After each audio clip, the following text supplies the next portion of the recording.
Hello, friends, welcome back to my channel Study Buzz. And in this video lecture, I am going to discuss stream of consciousness, a literary technique. So, let's start. Stream of consciousness is a narrative technique or a narrative method which tries to capture the natural flow of a character's extended thought process. That means it is a method that attempts to depict the thoughts and feelings which pass through the mind of a narrator.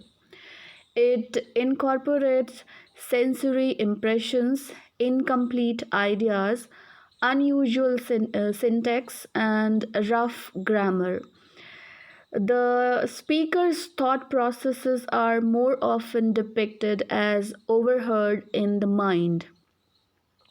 It is associated with the early 20th century modernist movement, and the term was coined by Alexander Bain in 1855 in the first edition of his work, The Senses and the Intellect.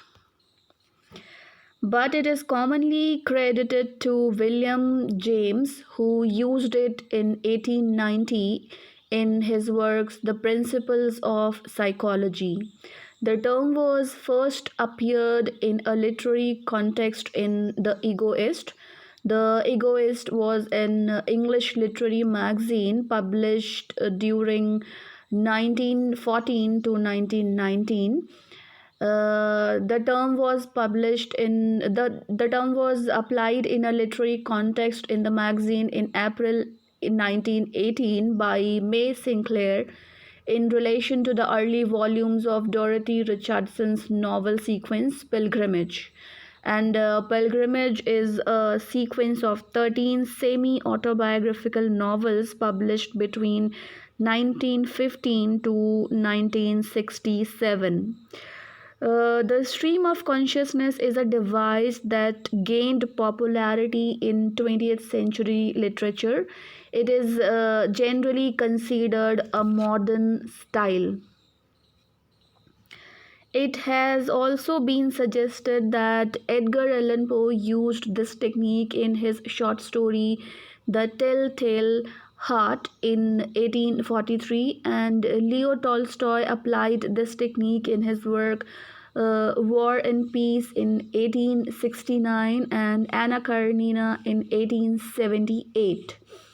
This is used primarily in fiction and poetry, but the term has also been used to describe plays and films that attempt to visually represent a character's thoughts.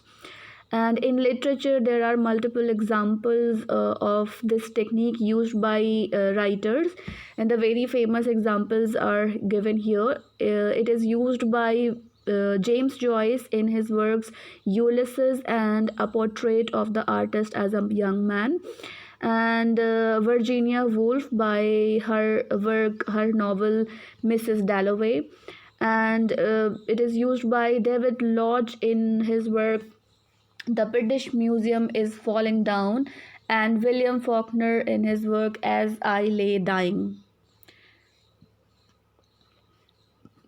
The difference between stream of consciousness and interior monologue is that interior monologue, in this technique, the character's thoughts are often presented using traditional grammar and syntax. It follow all the grammatical rules and punctuation, etc.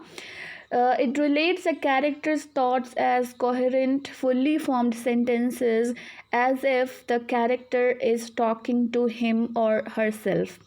But in a stream of consciousness, it portrays the actual experience of thinking in all its chaos and distractions.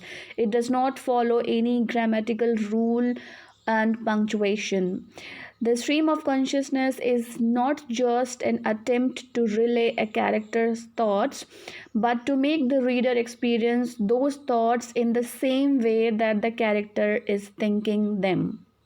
So this is all about about the topic stream of consciousness. If you like the video, please subscribe my channel. Thanks for watching.